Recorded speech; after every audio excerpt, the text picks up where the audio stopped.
संसार की जो रीतियां रिवाज हैं वो काल प्रेरित है, वो यही रहने की है। और संतों की मर्यादा इस काल की मर्यादाओं से हटकर है, वो भक्ति बाधक है। इसलिए अन्य समाज के लोग कहते हैं देखो इन्होंने तो माता धोकनी भी छोड़ दी, इन्होंने तो बाबा श्याम जी भी नहीं पूज रहे हैं, ये तो ऐसे भी नहीं कर रहे हैं, ये तो दिवाली भी नहीं मना रहे हैं, ये कैसे हो गए हैं, इन तो बट्ठा बैठा दिया।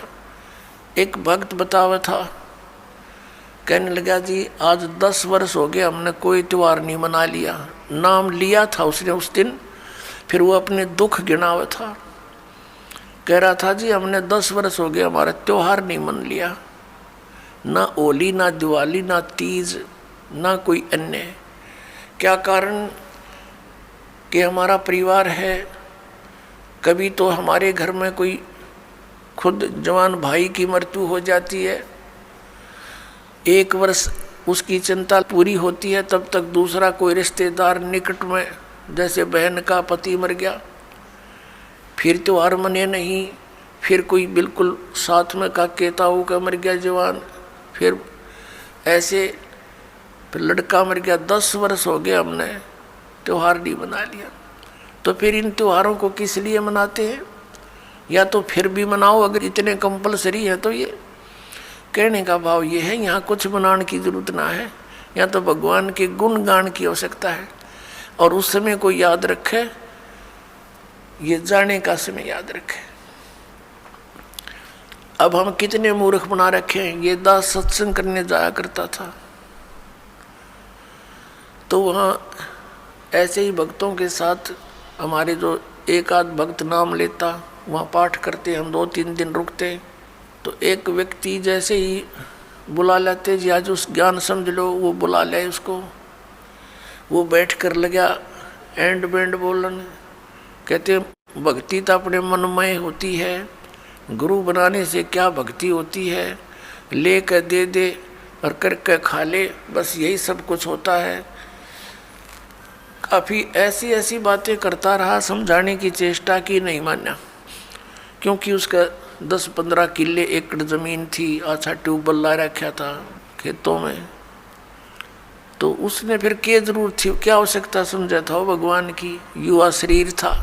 काफ़ी समझाने की चेष्टा की, एंड बैंड बोलता रहा, उठ कर चला गया। खान पीन की उम्र है और भी अब फांसी लगा रहे हो आप, बीड़ी नहीं पीनी, शराब नहीं पीनी, मांस नहीं खाना, नाचना कूदना नहीं है, इनों के घर उठ कर चला गया।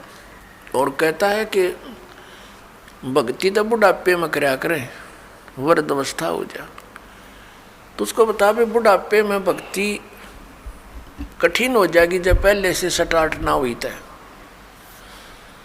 क्योंकि बुढ़ापे में तो फिर सारी ये आपदाएं आती हैं, कभी आँख बनवानी, कभी दांत पड़वाने, कदे पिंडी भड़के, कभी सिर में दर्द, और बड़ा परिवार हो जाता है, कदे कोई बीमार, कोई किसी की मृत्यु, वह सारी उस वृद्ध के चोट लगा करें। और कदे खांसी सतावे, कदे और 100 समस्याएं हो जाती हैं, उठ के बैठा जाना। और क्या पता वृद्ध अवस्था तक प्राणी जीवित रहेगा कि ना रहेगा। तो भक्ति के लिए तो संतों ने बताया है, सदग्रंथों में भी यही लिखा पाया है कि भक्ति के लिए जब भी बच्चा 3 वर्ष का हो जा, बोलने लग जा, 3 वर्ष के बालक को उपदेश दिला देना चाहिए। जैसा भी करे वो थोड़ा बहुत करता रहेगा। क्योंकि घर में जब चर्चा चलती है, मंत्र चलेंगे तो वो भी बोलेगा, अपने आप बोलता रहेगा, बच्चे को ज़्यादा असर होता है, प्रभाव बनता है। तो 3 वर्ष तक बच्चा माता पिता के आश्रित होता है। माता पिता ने दीक्षा ले ली, मर्यादा में रहेंगे तो परमात्मा उनके उस स्तर के बच्चों की भी रक्षा करेंगे। और फिर उन बच्चों को नाम से जोड़ देना चाहिए। तो फिर क्या देखा, 1 महीने के बाद फिर उसी गांव में, नगर में जाने का परमात्मा ने संयोग बनाया। सत्संग था, तो दूसरी बार जब दास गया वहाँ पता चला कि वो व्यक्ति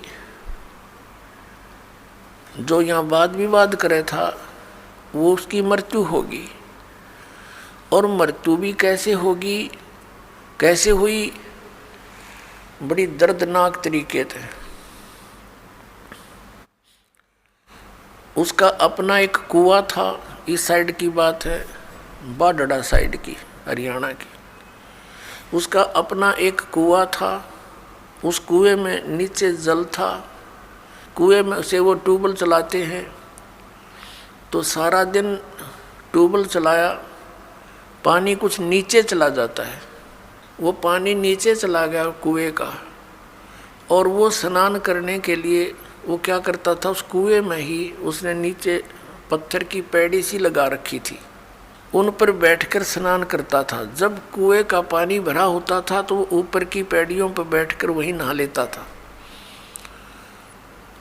और फिर क्या, उस दिन पानी गया, नीचे उतर, और उसने सोचा इस नीचे वाली पैड़ी पर बैठकर नहा लूँ, और दायरा कम से कम 5 फुट नीचे।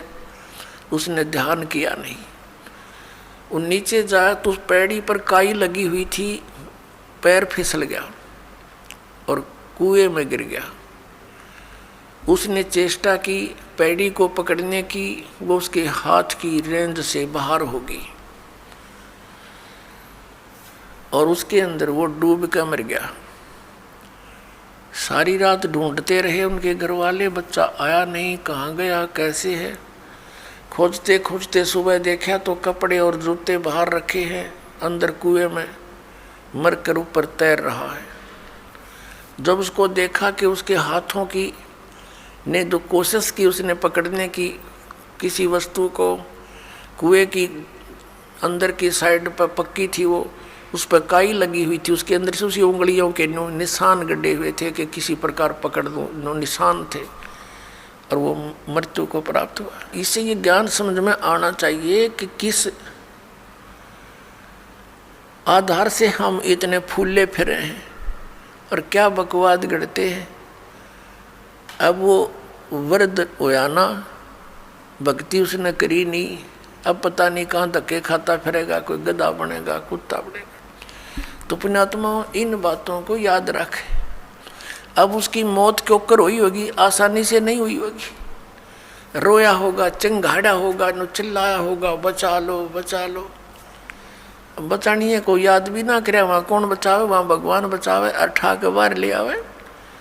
उस समर्थ शक्ति की ओट होता है, उसका सहारा मिले। प्रहलाद बचाया, ध्रुव बचाया, मीराबाई बचाई, कितने प्रमाण देख लो जो अब लाखों की संख्या में यहाँ बचा रहे हैं भगवान। तो हमने परमात्मा की शरण अति शीघ्र ग्रहण करनी चाहिए। तो यहाँ भगवान ने हमें बताया है, परमेश्वर ने हमें याद दिलाया है कि झूठे सुख को सुख कहे ये मान रहा मनमोद, ये सकल चबीना काल का, और कुछ मुख में कुछ गोद। राम नाम कड़ुआ लगे, राम नाम कड़ुआ लगे, मीठे लगे दाम, दुविधा में दोनों गए, हे माया मिली ना राम।